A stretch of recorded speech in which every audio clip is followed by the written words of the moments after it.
મને વડાપ્રધાન ને ખરાબ કેવું હોય મને ફોન જ ન કરતો, બરોબર? કોંગ્રેસિયા ના કીધું. મેં શું કીધું તમને? મેં મોદીને કીધું. હા, મોદીને શું કામ કીધું? તે મોદીને શું કામ કીધું? મોદી મારો બાપ છે. હાલ હવે તાર કઈ કેવું? બોલે, ચાલો તો આપણે એ બાબતમાં વાત નહીં કરીએ. હવે તમને એક વાત કરું બીજી. બોલ. આ વાત સાંભળવા જેવી છે. બોલ. કે સુરત ની અંદર સફાઈ કામદારના ઇન્ટરવ્યુ થયા છે, તમને ખબર? એ વાત હવે એ સફાઈ કામદાર એટલે ડ્રેનેજ ને રસ્તા સાફ કરવા માટે ભારત દેશમાં 4000 વેકેન્સી હતી. તેમાં 88,000 ફોર્મ ભરાયા અને 88,000 માં 8,000 જણા MCA થયેલા આવ્યા, માસ્ટર ઓફ કોમ્પ્યુટર એપ્લિકેશન ભરેલા. તો આ ગુજરાતની બેરોજગારી માટે તમે કઈ કહેવો મને? હવે મને રસ્તા સાફ કરવા માટે તૈયાર છે. હા, એ બધી વાત કહું છું ગુજરાતની બેરોજગારી માટે. હવે તમે રોજ બેરોજગારીની વાત કરો છો ને, તમે પેલા આ પ્રશ્ન છે ને કોંગ્રેસ ને પૂછો કે તમે 70 વર્ષથી આ દેશમાં કઈ કર્યું નથી ને હજી તમે ચૂંટણી ટાઈમે એમ કહો કે અમે બેરોજગાર ને રોજગારી દેવું, ખેડૂતોનું ફલાણું કરીશું, ગરીબોને આ કરીશું. તમે ગરીબી અત્યાર સુધી તમે દેશ માટે 70 વર્ષ કામ કર્યું હોત ને તો આ હિન્દુસ્તાનની અંદર એક ગરીબ નો હોત. આજે જે ખેડૂતોને દેવા માફીનો પ્રશ્ન છે એને લઈને હોબાળો કરે છે, ખેડૂતોનું 70 વર્ષ ધ્યાન રાખ્યું હોત તો આ દેશનો ખેડૂત આજે બીજાને લોન આપતો હોત, દેશના ખેડૂતને લોન માફીનો પ્રશ્ન ન આવત. આજે બેનું દીકરીઓની વાત કરે છે. આજે ન્યાયતંત્રની અંદર આજે બિલ ખરડા પસાર થવા દીધા હોત કાયદાના તો આજે આ દેશની અંદર બળાત્કાર નો થતો હોત અને જે આ બળાત્કારીઓ છે ને એમને હાચવા ન પડતા હોત જેલની અંદર.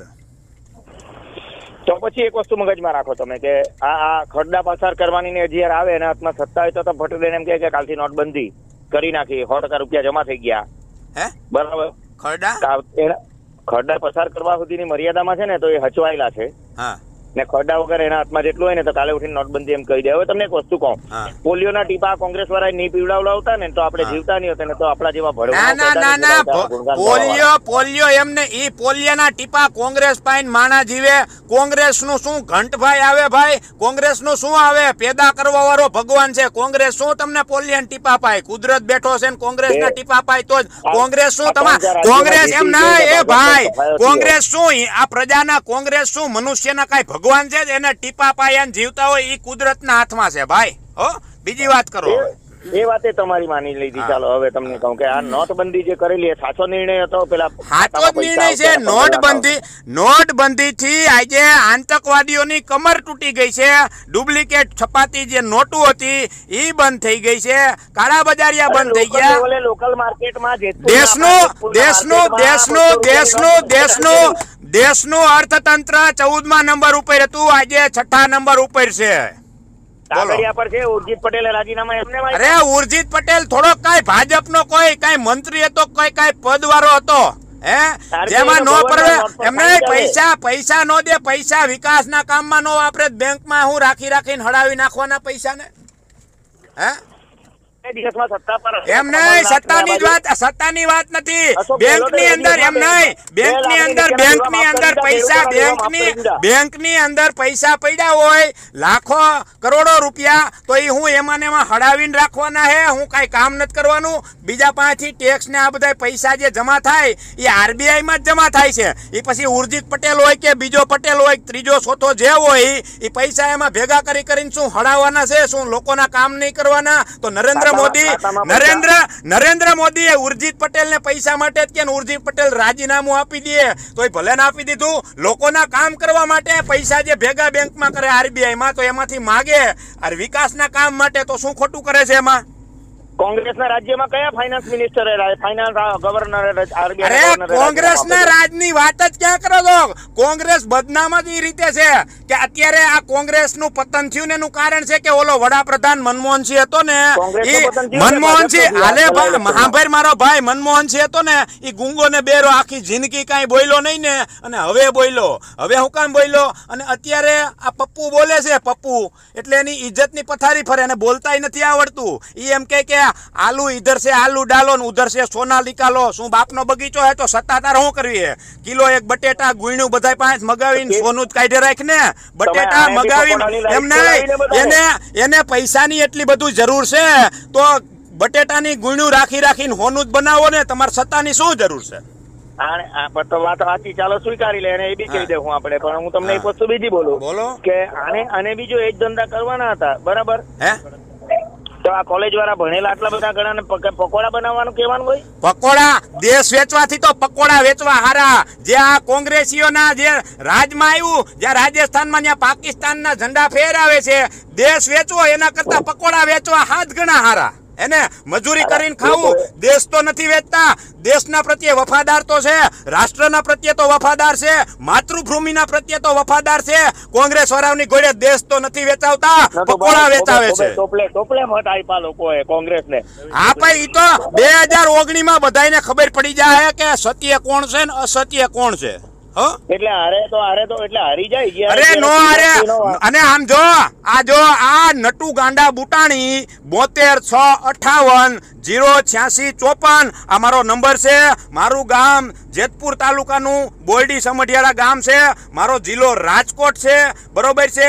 2019 માં નરેન્દ્ર મોદી હારી જાય ને તો મને તારા ઘરેથી છે ને ગળામાં પટ્ટો નાખીને મને તારી ઘરે નોકરીએ લઈ જાય, હું તારો કૂતરો બનીને રહી. તો તમે એક વસ્તુ, તમે પટેલ છો કે દરબાર છો? હું હિન્દુ છું. હું પટેલ નથી, હું દરબારે નથી, હું હિન્દુ છું. ભલે ચાલો આનંદ થયો તમને વાત કરીને. મારે ખાલી એક વસ્તુ બીજી તમને પૂછવી હતી. બોલો. કે આજે હાર છે, એમાં હારમાં શિવરાજસિંહ ચૌહાણ ને વસુંધરા રાજે જવાબદાર છે કે મોદી થોડોક ના, ઈ લોકો જવાબદાર છે. મોદી 1 રૂપિયો જવાબદાર નથી.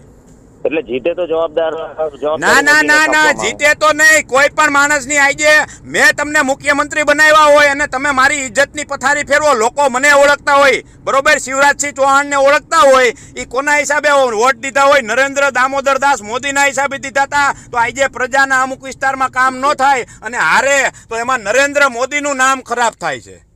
એ વાત સાચી તમારી. નટુભાઈ, બીજી એક વસ્તુ તમને પૂછું કે ઓવરઓલ આપણે ગુજરાતના મુખ્યમંત્રી જયારે આ નરેન્દ્ર દામોદર દાસ મોદી હતા, તમે એમના શુભચિંતક છો, જાણીને આનંદ થયો. દેશના વડાપ્રધાન પ્રત્યે લાગણી હોવી જોઈએ, લાગણી સાચી છે. પણ દેશના વડાપ્રધાન અહીંયા મુખ્યમંત્રી તરીકે જયારે હોદ્દા પર હતા ત્યારે તમને ખબર હતી કે આ માણસે મેરેજ કરેલા છે? તે તો આખા ગામને એવું હતું કે અનમેરિડ છે, એને ફોર્મમાં બી ફિલઅપ નહીં કરલું કોઈ દિવસ. ક્યાં આખા ગામને ખબર હતી ભાઈ મેરેજ કરેલા છે? એમ નહીં, ઉભા રહ્યો, હાલો ને ભાઈ, એને દેશ સેવા માટે હાલો, એને મેરેજ નું નથી લખ્યું, બરોબર છે? આ બધા જે નવા ફોર્મ ભરે એમાં હું એની પૂરી વિગત લખે, કેટલી મિલકત છે, ખોટું નથી લખતા. એને તો દેશ સેવા માટેથી અને રાષ્ટ્ર સેવા માટેથી ખોટું લખ્યું હોય તો એના માટે આપણે એને માફ કરીએ છીએ. મારું માઇન્ડ એવું છે, મારા વિચાર એવા છે. માફ કરે પણ દેશ માફ ના કરે. અરે દેશે માફ કરે ને. દેશ ને રાષ્ટ્ર હાટુથી કોઈ માણસ જે બાયડીને મૂકી દે તો એના માટે ગર્વની બાબત છે કે આજે પરિવારને મૂકીને, આજે બાયડી છોકરાને મૂકીને દેશ પ્રત્યે અને રાષ્ટ્ર પ્રત્યે એને એટલી દેશની અને લાગણી છે રાષ્ટ્રની, દેશ માટે. સાથે વાત કરીને આનંદ થયો, તમને સાથે તમારું નોલેજ બી સારું. પણ હવે એક બીજી વસ્તુ જાણવી હતી કે ભારત દેશનું BSNL છે, MTNL છે, ભારત દેશની આપણી કંપનીઓ છે, બરાબર, કે જેને ગુજરાત ભારત સરકાર ચલાવે. નરેન્દ્ર મોદી દેશના વડાપ્રધાન હોય તો એને BSNL ને MTNL ની જાહેરાત કરવાની હોય કે રિલાયન્સ જીઓ ની જાહેરાત કરવાની હોય? શું કીધું મને કઈ સમજાણું નહીં. રિલાયન્સ જીઓ એક માર્કેટમાં મોબાઈલ મૂકે છે, પ્રાઇવેટ કંપની રિલાયન્સ જીઓ. હા, ને નરેન્દ્ર મોદી એના ઝંડા લઈને હાથ બતાવતા નીકળી પડ્યા કે રિલાયન્સ જીઓ બહારની થોડીક કંપની છે. લાખો કરોડો લોકોને રોજગારી દે છે, અંબાણી કંપની છે. તો BSNL કંપની કોની? સરકારની કંપની, સરકારનો માલ. અરે હાલો જો ભાઈ, જેવી તમે દેશની અંદર જે કંપની ચલાવો, જે સસ્તું આપે, સારું આપે અને સારી સુવિધા આપે એનો લોકો પ્રચાર કરે. આજે તમે મને સાંભળો ભાઈ, આ એક એના જેવી જ વસ્તુ છે કે આજે નરેન્દ્ર મોદી સારું કામ કરે છે એટલે હું પ્રચાર કરું. આજે લોકો ઘણાય મને પૂછે છે કે તમે ભાઈ નરેન્દ્ર મોદીના માણસ છો, તમે એના માટે કામ કરો. હું બધાને જવાબ આપું છું કે હું નરેન્દ્ર મોદી માટે કામ નથી કરતો. નરેન્દ્રભાઈ મોદી આપણા માટે નરેન્દ્રભાઈ મોદી આપણા માટે 18 કલાક કામ કરે છે એટલે મારી ફરજ બને છે કે હું એનો પ્રચાર કરું. જૂઠો તમે જોયું 18 કલાક ને પ્લેન માં કયા બહારના દેશમાંથી? અરે ભાઈ જૂઠો તો ભાઈ તું હોય, તારા પપ્પુ ને પૂછ જૂઠો કોણ છે. રૂપિયા કેટલા લાવ્યો બહારથી? અરે બહારથી જે લાવ્યો હોય દેશનું અર્થતંત્ર એટલે 2002 પેલા શું હતું ગુજરાતમાં? બેનું દીકરીઓ રાતે 2 વાગ્યા પેલા બેનું દીકરીઓ રાતે 2 વાગ્યા ઘરની બહાર બેનું દીકરીઓ 2 વાગ્યા બહાર નો નીકળી શકતી. આજે એની બદલે આજે 2 વાગ્યા બેનું દીકરીઓ નીકળે છે એ સલામત છે. નલિયાકાંડ નું હું અરે નલિયાકાંડમાં થોડાક નરેન્દ્ર મોદી એમ કહે છે કે તમે આ બધું કરો હે એમને અરે એમના અરે લોકો મૂર્ખ છે. કઈ નરેન્દ્ર મોદી થોડું કે તમે તમારા ઘરની અંદર 10 સભ્યનું ધ્યાન ન રાખી શકતા હોય તો 125 કરોડ જનતાનો દેશ હકાવો છે. બરાબર, બહાર નીકળે તો બળાત્કાર ને એવું બધું થાય ને, આપણે ઘરમાં જ બેસી રહેવાનું.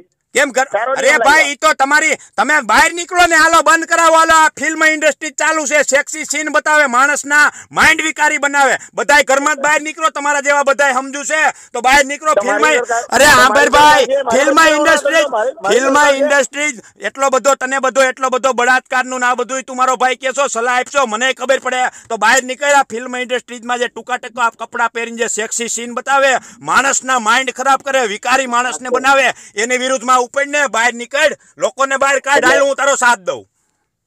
સાડી પહેરીને એમ તમે કેવા માંગો આખા દેશના કપડા બંધ કરાવી દઉં આવતીકાલથી કે ટૂંકા કપડા? અરે ટૂંકા કપડા લાંબા હાડીની વાત નથી, મેન વસ્તુ તને કહું છું એ સાંભળ. ફિલ્મ ઇન્ડસ્ટ્રીની અંદર સેક્સી જે સીન બતાવવામાં આવે એની વાત કરું છું. તે સેન્સર બોર્ડ ને પાસ અમારા રાહુલ પપ્પુએ કરવાનું છે. એ તારા પપ્પુને કહીજે ભાઈ હવે મુઈકભાઈ નકામો મારો ભાઈ તું સાંભળે ખોટું મારા મોઢેથી એના કરતા મૂકી મને વડાપ્રધાનને ખરાબ કેવું હોય ને મને ફોન જ ન કરતો. બરોબર કોંગ્રેસ